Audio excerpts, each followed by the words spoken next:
Yeah, and speaking of the Northland, voters have a big decision to make there today. Who's going to fill an open Senate seat? It's been hard to miss all those ads running on your TV screens. KCTV5's Abigael Jaymes joining us live to break down exactly what you need to know about this race in particular. Abby, good morning.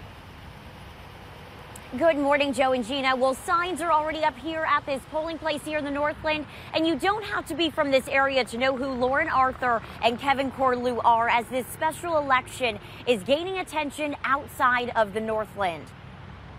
If you watch TV, you've probably seen the nasty attack ad, "My opponent is running against me." They're spending hundreds of thousands.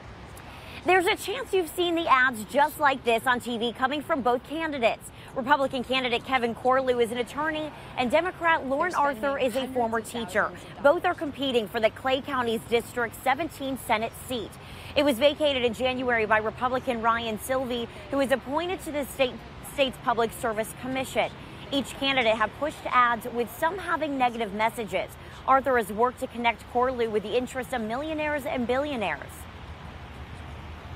In Corlew's ads, he's pushed himself as a candidate of the people and worked to portray Arthur as a liberal who is off on immigration reform and in favor of job-killing regulations.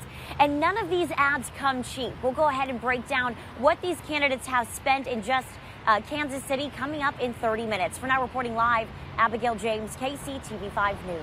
Of course, an elephant in the room today is how the scandal over Eric Greitens' resignation will come into play. Both Corlew and Arthur have criticized Greitens even before he stepped down. So back in April, Corlew issued a statement calling on Greitens to resign.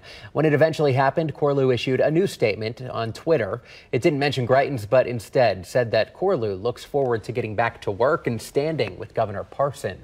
Arthur was more direct, sending this tweet after Greitens' resignation. It calls for an apology from Greitens and says it's up to remaining leaders to rebuild Missourians' trust. The stakes are high as 8 states hold primary elections today. Democrats are hoping to flip the House, while Republicans are trying to keep their grip.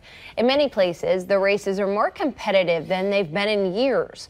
One California district's been solidly Republican for decades. The Democratic candidates are hoping the president could push moderate Republicans across the line, but the Republican candidates not so sure. In this district, the top 2 candidates overall will advance to the election no matter their party. The Democrats have banked all their hopes on coming in here and taking this seat from the Republicans.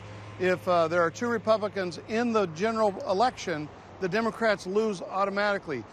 In order for the Democrats to take control over the House, they'd have to flip more than 24